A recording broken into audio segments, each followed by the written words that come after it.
verso de número 12. Quem achou, diga amém.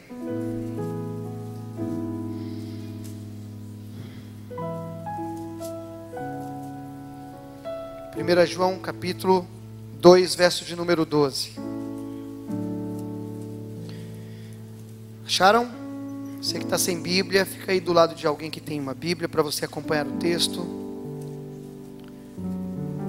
Diz assim: filhinhos, escrevo-vos, porque pelo seu nome vos são perdoados os pecados. Vou repetir: pelo nome de Jesus, os meus pecados e os teus pecados estão perdoados. Fala para o teu irmão: os teus pecados são perdoados pelo nome de Jesus. Pode sentar.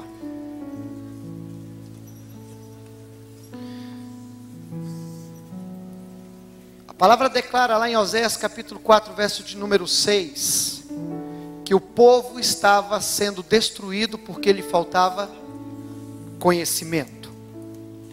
Conhecimento geralmente nos dá autoridade, nos dá poder. Conhecimento nos dá direção. Conhecimento faz com que nós almejamos lugares de conquista. Muitas vezes nós passamos por alguns tipos de luta na nossa vida devido à ignorância. A ignorância tem trancado muita gente boa, muita gente honesta, muita gente que tem sido fiel a Deus. Mas pelo fato de não ter conhecimento, tem sido trancado por meio de estruturas manipulativas, onde lhe falta sabedoria para sair de determinados problemas. Quanto sabe que conhecimento resolve problema? Geralmente quando uma pessoa te contrata numa empresa, ela não te contrata diretamente pelo que você é, mas pelo conhecimento que você tem, pelas habilidades que você revela, para que possa solucionar problemas dentro daquela empresa. É verdade ou não? E na medida que você também vai entendendo a palavra de Deus, você vai tendo sabedoria e conhecimento para solucionar determinados problemas dentro de você, fora de você, problemas que tentam te trancar por meio de cadeias de pensamentos, e esses pensamentos te dirigirem para caminhos que não são de fato os caminhos que Deus planejou para você. Isso é pecado. Pecado na etimologia da palavra quer dizer errar o alvo, buscar um caminho que não está de acordo com o caminho que Deus traçou para você.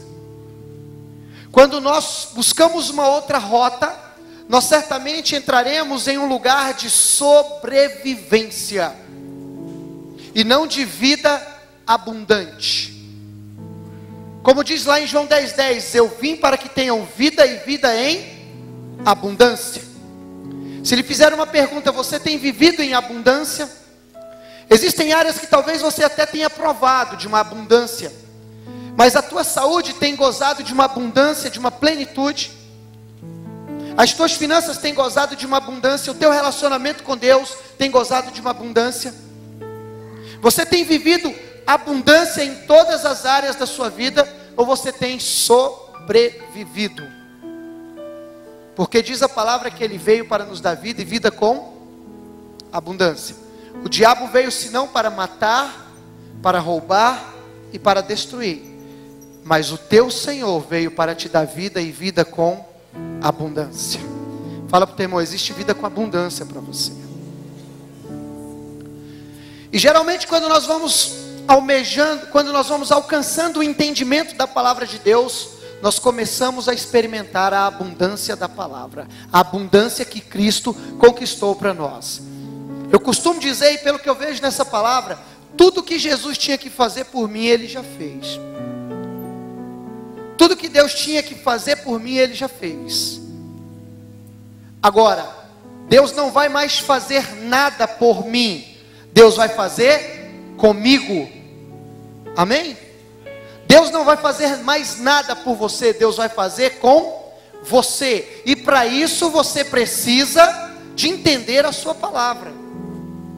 Como eu falei aqui terça-feira passada, esse livro é o livro mais mal entendido da face da terra. As pessoas encaram esse livro como um livro religioso, e de fato ele não é um livro religioso, ele é um livro legal. Se você estudar a Bíblia, você vai ver que ele não tem nada de religioso. Na verdade, ele é um livro que revela a essência do ser humano e como o ser humano viver uma vida em abundância. As pessoas dizem que não tem manual para a sobrevivência, manual do ser humano, manual para criar filho, mas eu vim aqui para te dizer que tem. A Bíblia diz assim, lá em Provérbios: ensina o caminho que ela deve andar, e quando ela estiver grande, ela não se desviará dele. Se você ensinar o teu filho o caminho que ele deve andar, você pode depois soltar ele no mundo, que ele vai saber se desviar daquilo que não é bom para ele. Mas se você não gasta tempo com teu filho, se você não ensina, se você não para ler a palavra com ele, para inculcar a palavra, como diz lá em Deuteronômio, inculca essa palavra, certamente os seus filhos serão presa fácil. Quem está me entendendo, diga amém. Então nós temos que entender que todo desvio de rota, todo pecado que nós cometemos, já foi perdoado. Agora existem aqueles pecados que nós cometemos por acidente, e existem pecados que nós cometemos intencionalmente. Esses pecados intencionais, eles vão revelar uma deformação no caráter da pessoa, uma debilidade no caráter da pessoa. Ninguém está isento de tentação, mas muitas vezes o diabo lança uma ideia, uma semente, e você, pela sua própria cobiça, muitas vezes pega aquela semente e materializa algo que estava somente no campo dos pensamentos. Como nós temos aprendido, você não tem como impedir um pássaro de sobrevoar na sua cabeça, mas você tem como impedir, você tem como impedi-lo de fazer um ninho. Aí é que está o problema. E tudo aquilo que é contrário à palavra de Deus, até o momento em que você entendeu o quanto você sabe da palavra, é o quanto você vai ter de defesa, é o quanto daquilo que Deus vai fazer com você, por meio de uma consciência pura, de uma consciência transparente. Você vai entender, você vai ver que Deus está fazendo com você, por aquilo que você conhece e entende da palavra de Deus. Se você não conhece, Deus vai estar te livrando de muitas situações, como tem te livrado todos os dias, e você nem vai notar que foi Deus. Quem está me entendendo, diga amém. Vamos lá em 1 João, no mesmo texto aí, no mesmo livro, capítulo 3, no verso de número 4. Olha só o que diz aqui.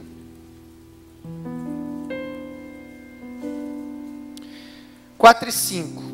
Qualquer que comete o pecado também comete iniquidade, porque o pecado é iniquidade. E bem sabeis que ele se manifestou para tirar os nossos pecados, e nele não há pecado. Continua dizendo o texto: qualquer que permanece nele não peca. Qualquer que peca não o viu e nem o conheceu. Ele está falando daquele pecado que você já reconhece, que é um desvio de rota daquilo que Deus preparou para você. Tem muita gente que conhece a palavra, mas está vivendo uma vida desregrada aí fora, mas está vivendo uma vida de pecado, fora da presença, fora da direção que Deus tem, e está vivendo uma vida de escassez, uma vida de esterilidade, está trancado, está com uma série de enfermidades na alma, no corpo, porque sabe que tem que mudar de rota e não muda. Pastor, mas eu não consigo, eu tenho lutado e não consigo. Eu vim aqui para te dizer que você consegue. Enquanto você atribuir isso para a sua fraqueza é o seu Deus, e não a palavra. Você consegue, diga para o meu irmão, você consegue. Você é muito mais forte em Cristo do que qualquer demônio, porque todos eles foram vencidos na cruz do Calvário. Você é mais forte. Fala para o teu irmão, você é muito forte. Em Cristo, fala para ele, em Cristo não tem para ninguém. Isso é uma verdade que tem que se tornar uma realidade nas nossas vidas. Mas eu procuro muitas vezes justificar as minhas debilidades, dizendo que eu não consigo. Eu vim aqui para te dizer que você consegue. Vamos lá em Isaías 55. E eu quero agora te conduzir. Eu quero que você vá criando essa cadeia de pensamentos para você entender o que eu quero deixar aqui. Se nós entendermos e buscarmos conhecimento na palavra de Deus e praticar esse conhecimento que buscarmos, nós vamos começar a viver uma vida triunfante em Cristo Jesus. Você foi feito para reinar, como diz lá em Romanos capítulo 5, verso de número 17. Para reinar em vida e não depois que morrer. O teu reinado começa aqui. Amém? Olha só, verso de número 7, Isaías 55, verso de número 7. Deixe o perverso o seu caminho, o iníquo os seus pensamentos, e se converta ao Senhor, que se compadecerá dele. Torne-se para o nosso Deus, porque é grandioso em perdoar. O iníquo os seus pensamentos. A iniquidade sempre vai trabalhar no campo dos pensamentos. A iniquidade sempre vai procurar governar-te por meio de pensamentos distorcidos da palavra de Deus. São aqueles pensamentos contrários ao que Cristo fez por você na cruz do Calvário. Mas a partir do momento que você revela isso, que você manifesta isso, aí materializa-se o pecado.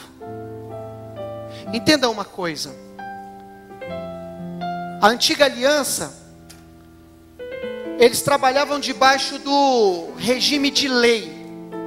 A lei lida com o pecado manifesto. O pecado se originou, então ali viria uma sentença para aquela pessoa. Mas a graça, ela é infinitamente mais profunda do que a lei. Porque a graça lida com a raiz do problema. Geralmente as nossas motivações é que são julgadas diante de Cristo. Antes do pecado se materializar, ele já se consumou dentro de você. Por isso que você tem que estar atento. Quando você sentir que um pássaro começou a sobrevoar sobre a sua cabeça, você precisa de mudar de rota.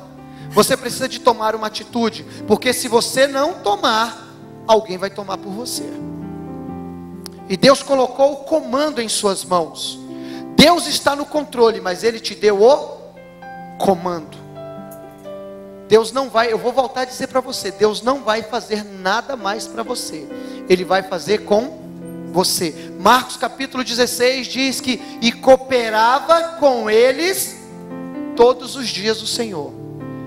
Mateus capítulo 28 diz: e eis que estou convosco todos os dias até a consumação dos séculos. Tem gente que está passando por luta, Jesus está do lado dele, e ele simplesmente não sabe o que fazer, porque não tem palavra de Deus, não tem discernimento, não sabe como agir, fica no campo do pensamento. Eu vim aqui para te dizer que tem uma resposta para o casamento que está em ruína. Tem uma resposta para a vida financeira que está cada vez mais escassa. Tem uma resposta para aquela estrutura que está estéril. Tem uma resposta, não existe problema na tua vida que não tem uma solução, uma saída, um antídoto para ser liberado na cruz do Calvário. Tudo só depende de um posicionamento seu. Queridos, entendam. Vamos lá rapidinho. Isaías 59, verso número 2. Mas as vossas iniquidades fazem separação entre vós e o vosso Deus, e os vossos pecados encobrem o seu rosto de vós, para que não vos ouçam. O que vem a ser iniquidade, já comigo, pensamentos desviados da presença de Deus. Isso faz com que o teu coração endureça e fique totalmente desacreditado daquilo que Deus pode fazer por você. Deus não faz acepção de pessoas. O que Deus faz na minha vida, Ele pode fazer na sua. O que Ele faz na sua, Ele pode fazer na de outro. Tudo só depende, diga comigo, coração. Um coração endurecido é um coração que não vai perceber Jesus do seu lado, o Espírito Santo em você, o Espírito Santo sobre você. Mas um coração quebrantado é um coração que está pronto para receber a sua cura. No verso de número 6 diz assim: as suas obras são obras de iniquidades. Ou seja, as obras das suas mãos são frutos de pensamentos distorcidos, de um coração enganoso, como diz Jeremias capítulo 17, verso 9. Enganoso e desesperadamente corrupto é o coração do homem. Quem o conhecerá? Fala para o teu irmão: Deus conhece os teus pensamentos, o teu coração. No verso 7 diz assim: os seus pensamentos são pensamentos de iniquidade, destruição e quebrantamento há em suas estradas. Forte isso. O que é iniquidade? Iniquidade, na etimologia da palavra, quer dizer aquilo que é distorcido, aquilo que é desviado do propósito, do projeto original. Todo passo que você está dando em direção a Cristo, você está dando um passo para o começo, para o projeto original de Deus para a tua vida. Salmo 139, verso 16 diz que Ele escreveu todos os teus dias, sem que nenhum deles houvesse ainda. Deus escreveu uma história de sucesso ao teu respeito. Deus escreveu uma história onde você vai ser colocado em um lugar de governo. Está escrito é uma coisa, se apropriar dessa história é outra. Exige posicionamento. Queridos, entenda uma coisa: nós atribuímos muitas coisas para demônios, mas como diz o pastor Cote, demônio é efeito colateral na vida de uma pessoa. Se você entra num processo de reeducação e aparece um demônio na tua frente, você vai expulsá-lo para que ele saia da tua frente e vai continuar o processo de reeducação. Nós temos que aprender que nós não lidamos com demônios, nós lidamos com pessoas. Nós tratamos com pessoas. A pessoa vai sendo tratada e os demônios que surgirem na sua frente, eles serão expulsos. Libertação, ao contrário do que muitos pensam, não é expulsão de demônio. Libertação é você tirar o lixo que dá legalidade para os demônios se apoiarem e destruir áreas específicas da tua vida. Quantos podem dizer um amém? O que de fato muitas vezes nós precisamos é de confronto, para abandonarmos determinados hábitos, determinadas atitudes, nos posicionarmos e provarmos da abundância que Cristo conquistou para nós. Fala para o teu irmão: tem cura para você ainda hoje aqui.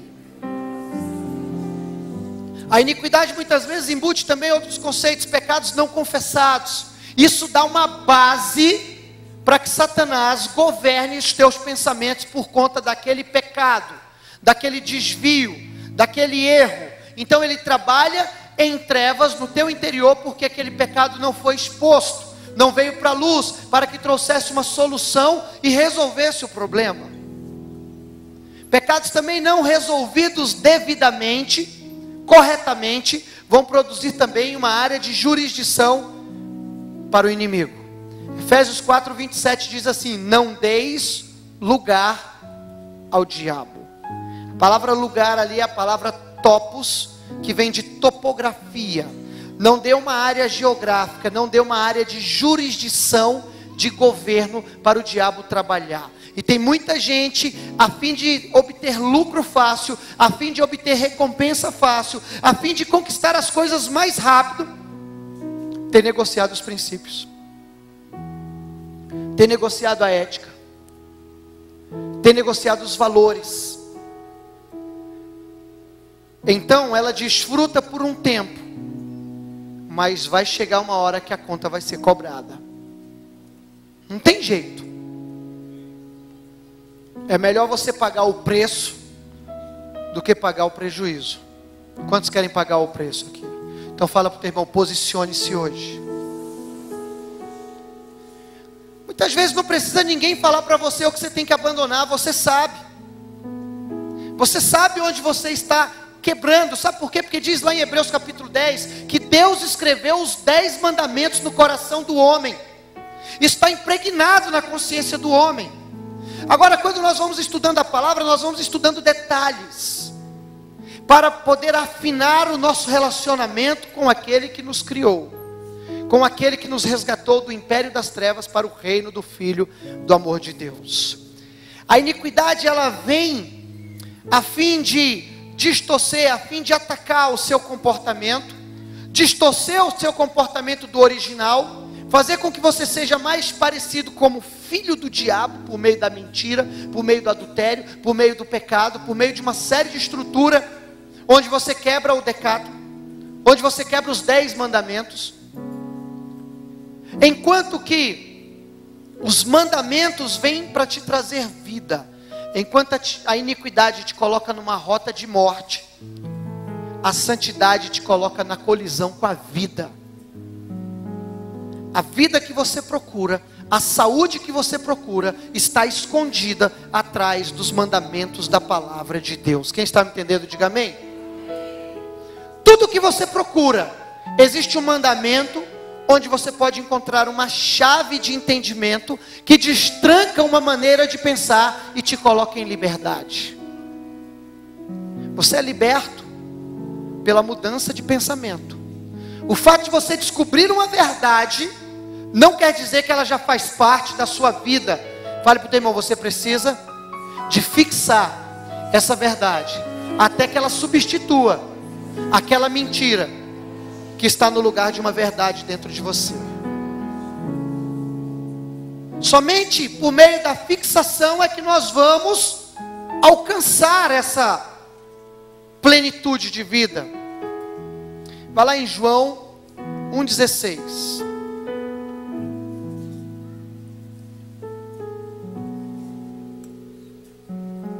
Se você não fez seu devocional ainda hoje, deveria ter feito, ou vai fazer mais tarde, você está fazendo agora, amém?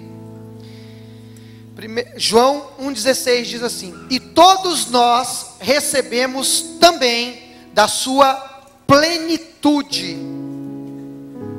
Plenitude, a palavra é pleuroma, que quer dizer uma totalidade. Nós recebemos da sua totalidade. E graça por graça. Vá lá em João 3,34. Passe algumas páginas. Porque aquele que Deus enviou fala as palavras de Deus, pois não lhe dá Deus o Espírito por medida. O que eu quero dizer com isso? Eu quero dizer que o Espírito Santo, se de fato ele habita em você, e eu creio que ele habita corporalmente. Deus não falou, eu vou colocar a perna do Espírito Santo, na medida que ele for crescendo, eu vou colocar o braço, não, Deus lhe deu a plenitude do Espírito. Agora, o que faz você fluir no Espírito Santo? Conhecimento da palavra, vida com Deus, o tempo que você busca de conexão com Deus, é isso que vai te trazer saúde, é isso que vai trazer mudança, é isso que vai te colocar na rota do crescimento em todas as áreas, é isso que vai te conduzir para a plenitude de Deus.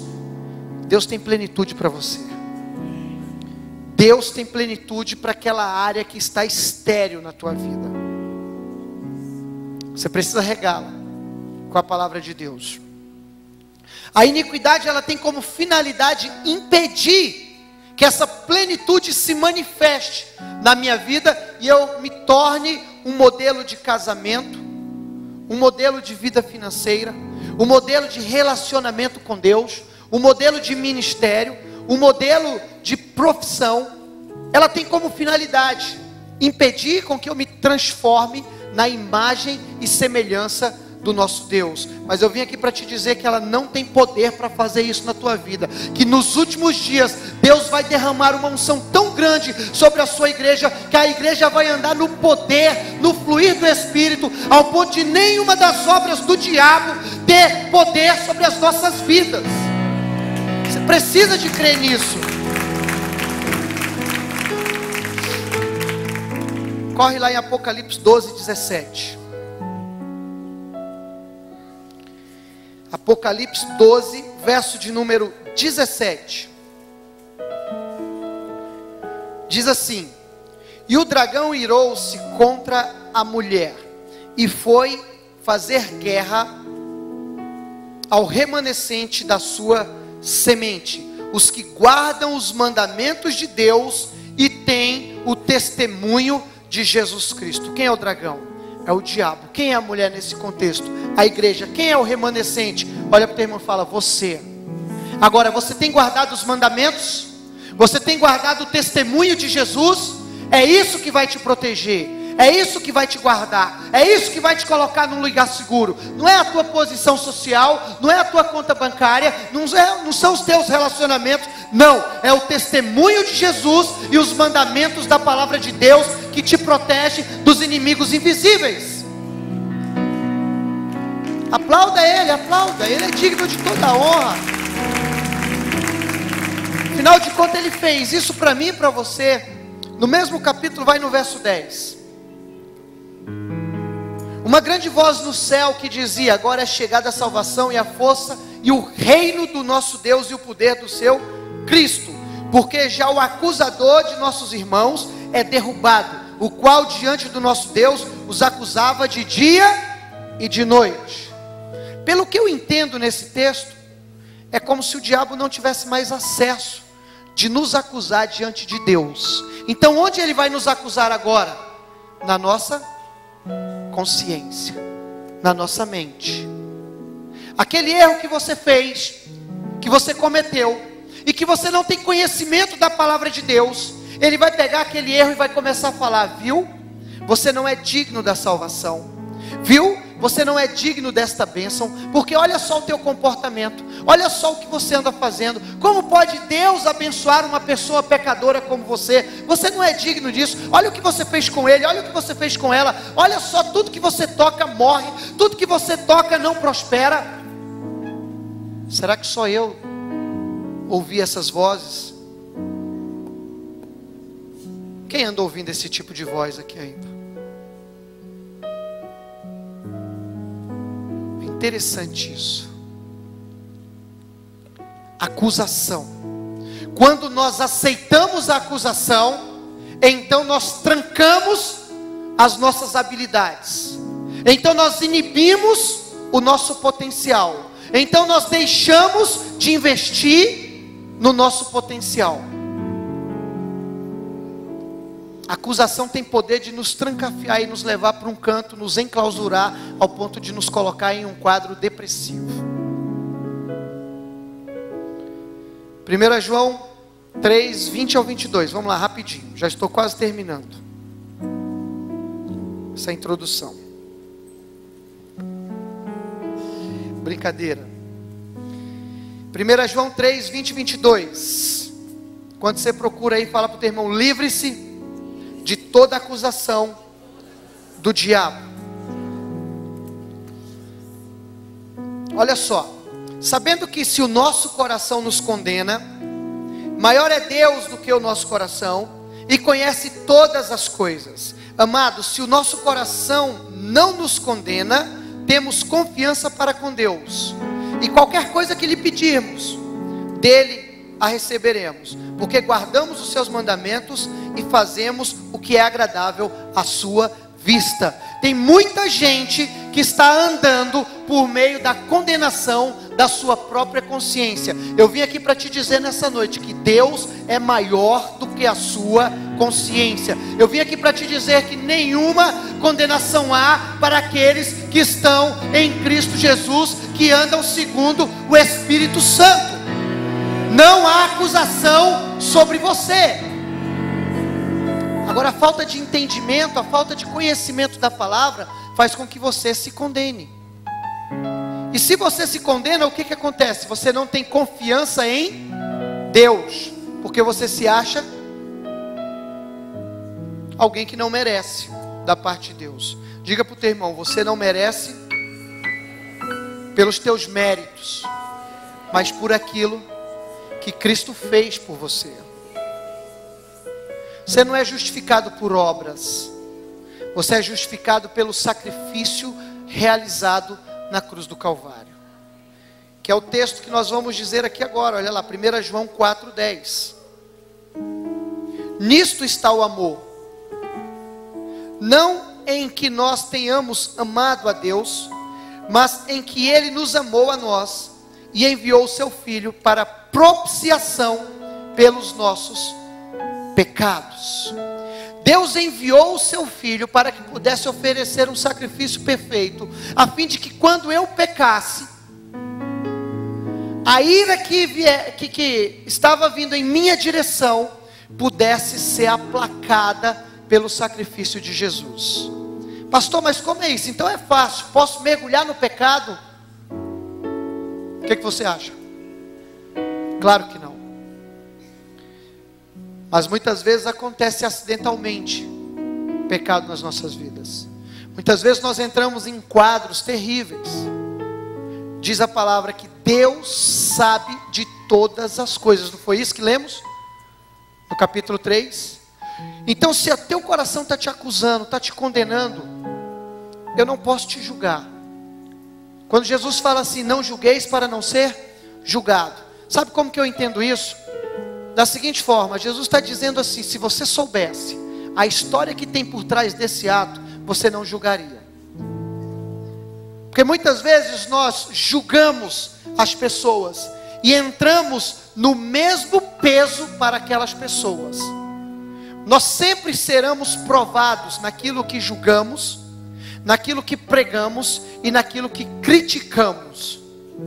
Sempre vamos ser julgados nessas três áreas. É diferente de você ter um discernimento, de uma pessoa estar em uma determinada prática, e você simplesmente por meio daquele discernimento, você toma uma outra rota ou dá uma palavra para ela.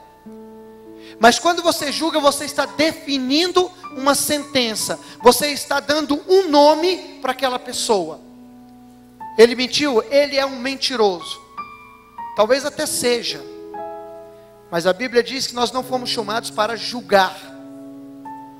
Isso cabe a Deus. Agora, se você tem um discernimento e aquela pessoa é uma mentirosa e ela não quer mudar esse hábito, saia de perto dela, porque senão você vai ser contaminado por essa comida podre. Como que funciona essa questão da ira de Deus ser aplacada?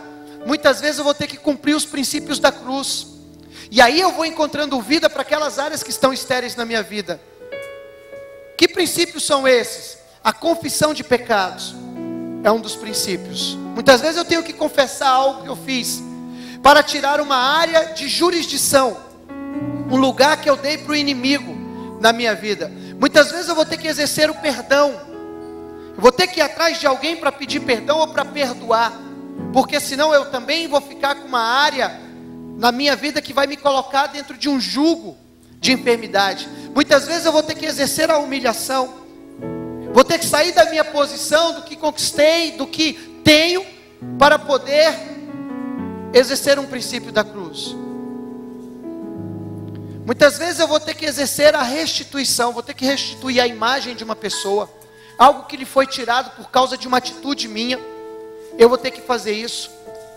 Eu tenho que entrar em um processo de obediência e de quebrantamento, para que eu possa provar a cruz, para que eu possa provar as virtudes conquistadas na cruz do Calvário. Quem está me entendendo, diga amém. Rápido para a gente terminar, lá em Colossenses capítulo 2.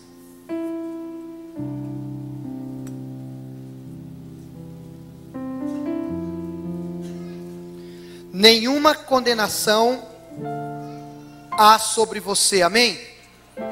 Que está em Cristo Jesus. E se você está em Cristo Jesus, você vai cumprir com esses princípios.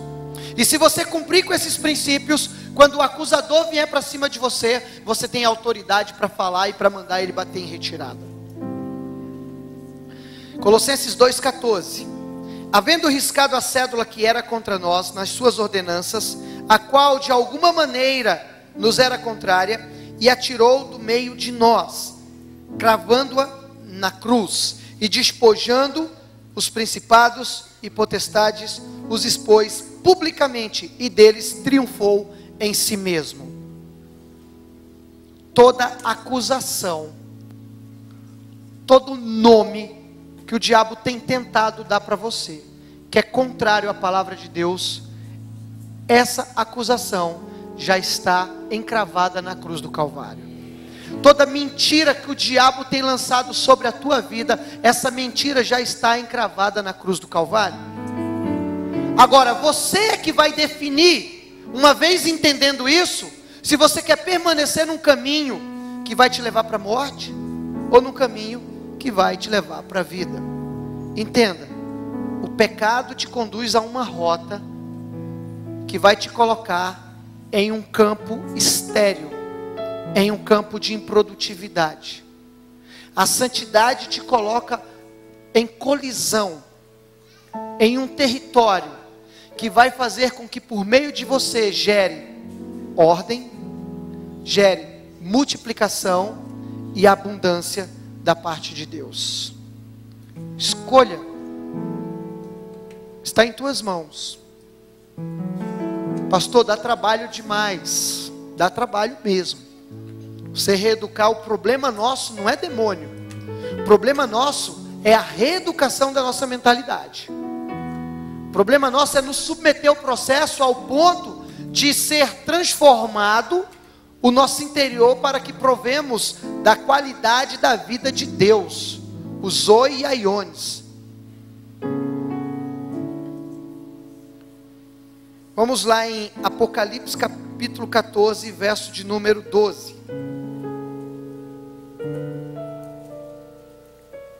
Que tem a ver com isso que eu acabei de falar. Aqui está a perseverança dos santos, os que guardam os mandamentos de Deus e a fé em Jesus. Guardar os mandamentos de Deus e a fé em Jesus. Fala para o teu irmão, guardar os mandamentos e a fé em Jesus. O outro lado agora, guardar os mandamentos e a fé em Jesus. Quando você fala, você fixa, isso vai se internalizando em você. Sem mandamento, morte. Sem fé, impossível agradar a Deus. O objetivo de Deus é transformar o nosso interior, e para isso precisa de perseverança. Perseverança vem de uma palavra grega.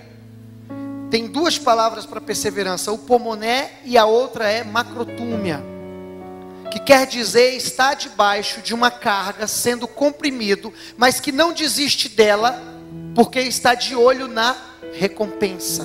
Fale para o teu irmão, olhe para o alvo e respeite o processo. Se você olhar para o processo, muitas vezes, você olhando para o processo, você vai sucumbir. Mas se você ficar com os olhos firmes no alvo, você vai respeitar o processo e vai receber toda a recompensa que você está esperando na palavra de Deus. Eu vim aqui para te dizer que Deus tem recompensa para aqueles que perseveram nos seus mandamentos.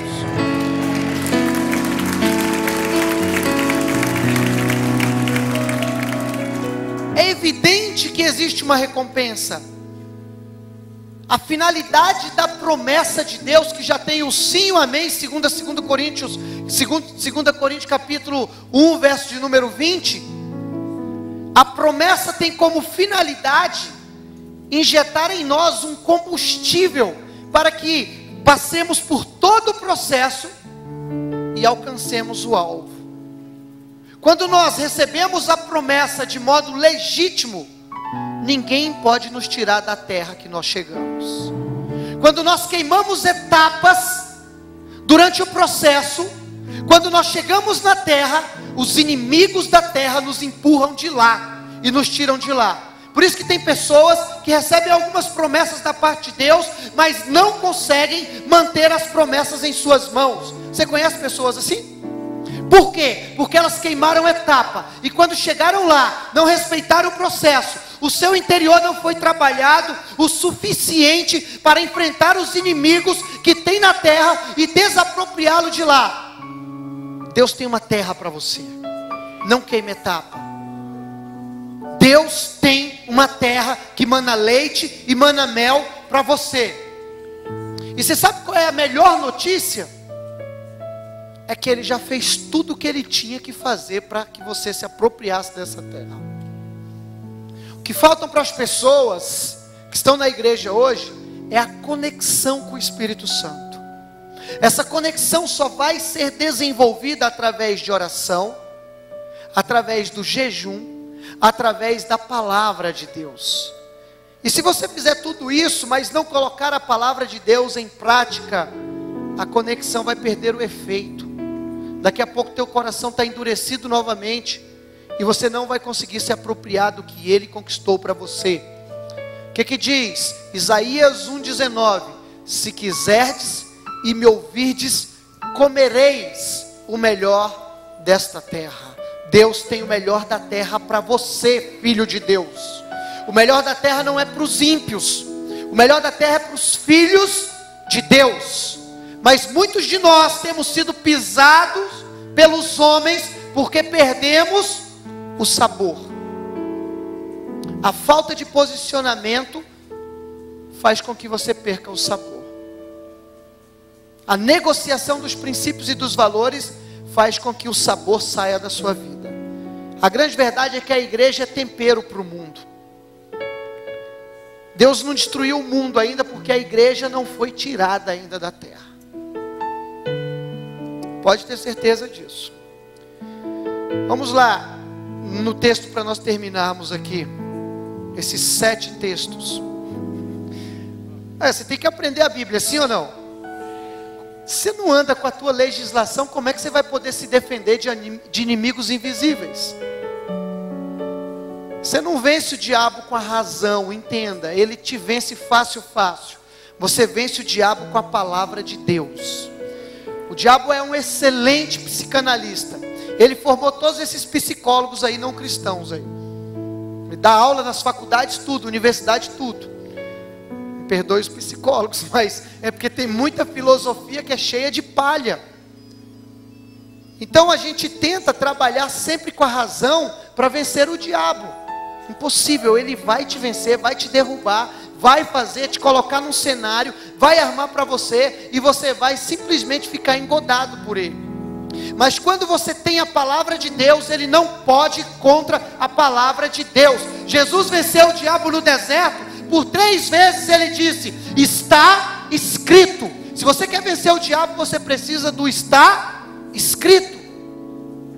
Está escrito. Muita gente tem enfermidades apropriadas no seu corpo, porque não conhece essa promessa, essa. A enfermidade chega lá e fala: aqui eu posso nadar de braçada aqui, posso me instalar aqui, armar uma tenda, ficar aqui, porque ele não conhece as promessas que foram liberadas para eles, e nem sabe que essas promessas já têm o selo, o sim e o amém em Cristo Jesus. Então deixa eu ficar aqui.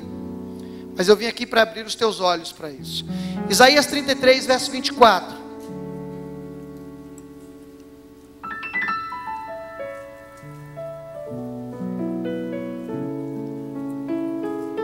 Olha só: nenhum morador de Jerusalém dirá: estou doente, porque a sua iniquidade ser-lhe-á perdoada. É isso que diz? Então qual é a base da doença? Diga: maus pensamentos.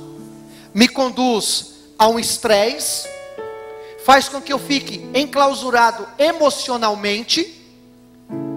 Então eu entro em um estresse físico, baixo o sistema imunológico e fico vulnerável às doenças. Claro que isso é um ponto, mas a base em si é isso. Quantos estão na Jerusalém celestial aqui? Quantos já fazem parte da Jerusalém? Quantos já fazem parte daqueles que têm direito legal por meio de Cristo de se apropriarem dos poderes do mundo vindouro? Então essa palavra é para você. Agora, o quanto você está disposto para crescer e ordenar para a enfermidade ir embora? Isso não depende mais de Deus, aí depende de você. Amém? Salmo 103 diz assim, verso 3 e 4: Ele é o que perdoa todas as tuas iniquidades, que sara todas as tuas enfermidades, que redime a tua vida da perdição e te coroa de bens e de misericórdia. misericórdia. Fala para o teu irmão, tem bens para você. Sabe, nós temos um grande problema, que é de estabelecer um evangelho que rejeita essa parte do evangelho, a prosperidade, o crescimento financeiro, como uma virtude. Nós recebemos essa herança cultural maldita de Portugal, pelos jesuítas, pelos franciscanos, dizendo que você não ter nada, dizendo que você não crescer financeiramente é uma virtude. Mas me mostra, pelo amor de Deus, onde isso está escrito na Bíblia. Deus não pode avançar o seu reino com pessoas doentes e quebradas. Quem está me entendendo? É claro que Deus vai nos dar os recursos da terra para que os projetos do reino possam se estabelecer nos lugares de influência da sociedade. Dá para entender isso que eu estou dizendo? Deus quer te dar influência para quê? Para você usar para si mesmo? Não, para glorificar o nome dEle, para expandir o seu reino, para abençoar o teu próximo e para trazer os recursos da terra para as tuas mãos. Esse é o objetivo de Deus te dar influência. A influência que Deus te dá, você vai ter que prestar conta dela, porque tem pessoas abaixo de você, que você tem uma influência para poder levar uma palavra de vida, de cura, de transformação, de mudança para aquela pessoa. Olhe para o teu irmão e fale para ele, faça bom proveito da influência que Deus te deu. Nós vamos ter que prestar conta de tudo, para nós terminarmos. Tudo bem, então, faltam só 2, quantos me esperam? Quantos vão ter um pouquinho de paciência? 1 Pedro 2,24, anote aí. Levando Ele mesmo em seu corpo os nossos pecados sobre o madeiro, para que mortos para o pecado, pudéssemos viver para a justiça, e pelas suas feridas fostes sarado. Fala para o teu irmão, Deus já te vê sarado. Se veja, fale para ele, se veja como Deus te vê. Pare de olhar para você com os teus olhos, olhe para você com os olhos que Deus te vê. Agora é sério, para terminarmos, Isaías 53, não, falei que tinha mais um, até fechei a Bíblia já. Eu quero dar o jantar completo para vocês, esse aqui é só a sobremesa, amém? Isaías 53, 4 e 5. Verdadeiramente Ele tomou sobre si as nossas enfermidades e as nossas dores. Você está com dor aí hoje? Olha só, tem que sair daqui sem dor. E as nossas dores levou sobre si, e nós o reputávamos por aflito, ferido de Deus e oprimido, mas Ele foi ferido por causa dos meus erros, das minhas transgressões, das minhas iniquidades, do meu pecado, e moído por causa das nossas iniquidades. O castigo que nos traz hoje a paz, quantos não estão em paz, tem alguma coisa errada, que nos traz a paz, estava sobre Ele, e pelas suas pisaduras fomos sarados.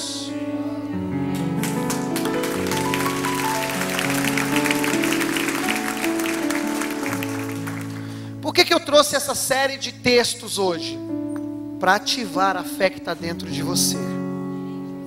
Por que eu trouxe esse estudo, essa conexão de ideias, esses versículos, essas palavras? Para ativar a fé que Deus colocou dentro de você. O meu objetivo aqui é ativar a tua fé, orar por você, mas o teu objetivo é de manifestar a tua fé por meio daquilo que você crê. Agora, curar não é comigo, é com Deus.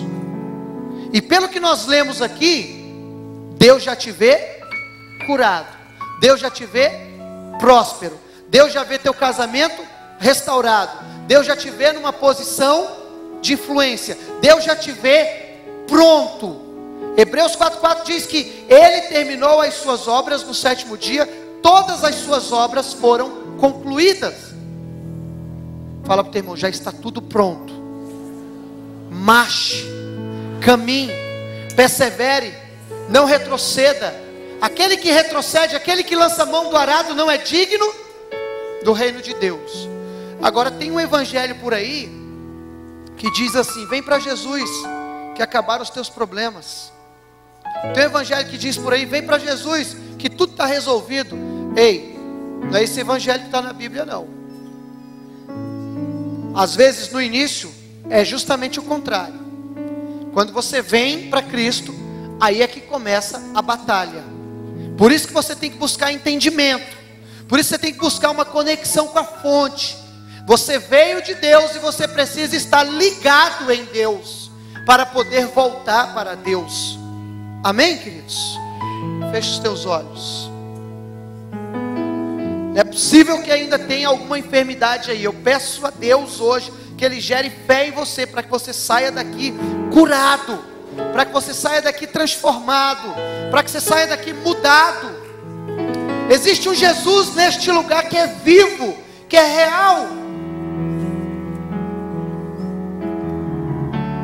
Feche os teus olhos.